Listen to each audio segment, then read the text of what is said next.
and specifically against Prime Minister Narendra Modi. Daesh and its mouthpiece largely operate in the Khorasan region, but the issue, the recent issue, as dated on the 9th of July, 9th of July, has Prime Minister Narendra Modi on its cover.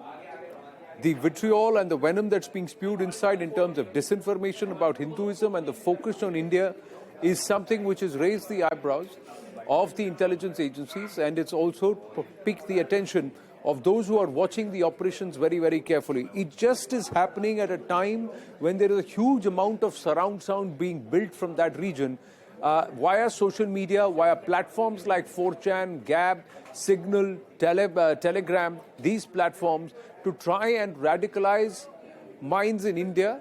So be it the bigger butcher plot as far as Udaipur is concerned, be it the radicals who've been arrested and who've been found trying to plot an Islamic State of India by 2047, or the kind of vitriol that was being pushed by Al-Qaeda affiliated mouthpieces, and now you have Daesh Khorasan. There seems to be a common thread, and this is the information. Last week, the Voice of Khorasan came out with its 9th issue.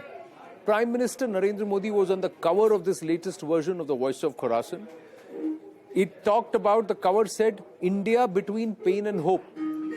And the visuals are something which we are resisting from putting out. We have access to the cover page, but we're resisting and we're desisting from putting it out there on national media.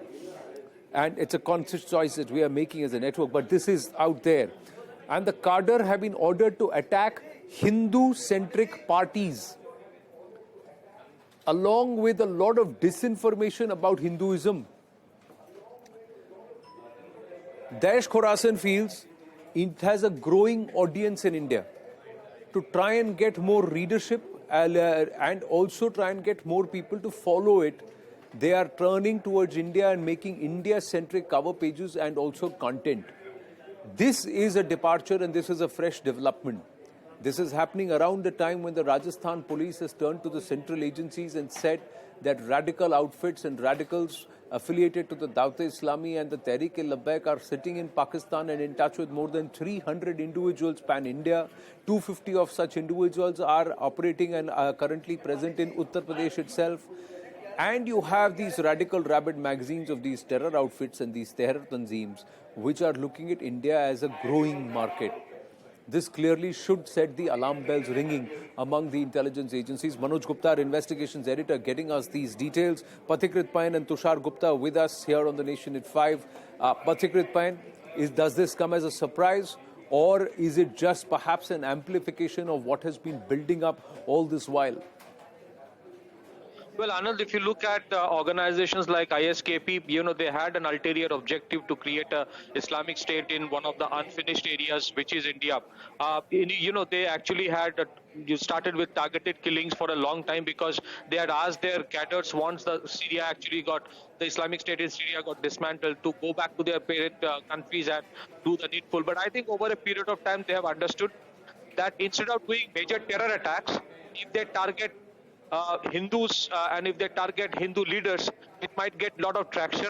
Unfortunately, that has been the kind of negative politics that has been played out against the Prime Minister and against Hindu organizations, against Hindus at large, that they have started believing that if you target Hindus, it may not get as much negativity as otherwise any major terror attack on any critical infrastructure in India would get. Secondly, I think I see a lot of convergence between what ISKP is trying to do as well as what organizations from Pakistan, especially the Islamist organization, some of which are surprisingly operating with impunity in India, are planning to do. For example, in case of Pakistan also, so you see that organizations like the Dawat-e-Islami and what has happened recently, targeted killings in Rajasthan.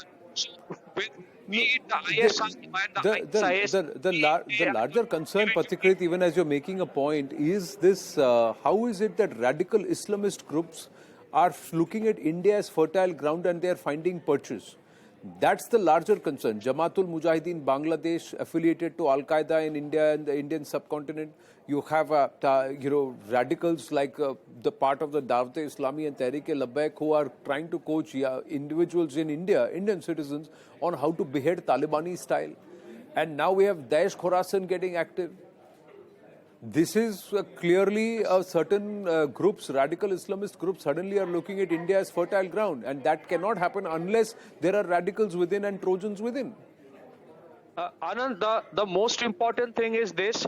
Surprisingly, we do not allow any kind of foreign investment from Pakistan. We are fighting Pakistan-based terror organizations, but somehow, very surprisingly, Pakistan-based Islamist organizations are in certain parts of the country allowed to operate with impunity. So when you allow these organizations to operate with impunity in this country, what is being taught in those madrasas specifically controlled by these organizations, specific organizations, that is no more an human resource issue. That is not an issue of Ministry of Education of department, individual states. This is a national security issue. So unless we keep an eye on what is creating the radicalization, unless we keep an eye on what is being indoctrinated through, fighting a terrorist after a terror attack has happened, I think it's only probably 25% of the work being done. So it is our, lack of foresight that we have never addressed the issue that we have to also similarly target those Islamist organizations which are coming from Pakistan or have a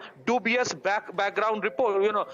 So that is where we have faltered tremendously, and unfortunately our entire legal procedure itself is not up to the mark to counter that, because you are not defined as a terrorist unless you have done a terror attack. We have no law which debars and bans fundamentalist preaching or radical preaching in this country. We are at a sheer fault so far as this is concerned. This is a legal issue. This is a law enforcement issue. This is an issue where a lot more effort has to be given. As much as you give while fighting terrorism. Today, narco. So then again, the fact is that our intelligence agencies, now we are seeing intelligence agencies providing inputs and cops responding, like with what happened in Bihar, where the ASP himself confirmed that this is intelligence inputs and we reacted on this, and that was ahead of the Prime Minister's visit. We don't need a Prime Minister, President or a Chief Minister or some big shot to come and visit for intelligence agencies' inputs to get activated and to be considered. The level of radicalization, if it is rising, it will also create a certain level of counter-polarization, and that is not healthy. And if radical Islamist outfits who have no place in India are looking at India as fertile ground, are designing covers to try and suit what they feel will draw more attention in India, then we have a concern, Tushar Gupta. And clearly, Prime Minister Narendra Modi is perhaps there, where everybody wants to try and have a go at him. And while in the guise of having a go at him, have a go at Hindus, have a go at Hindustan, have a go at Hindutva, at everything. And then remember the video that surfaced from Udaipur, the two terrorists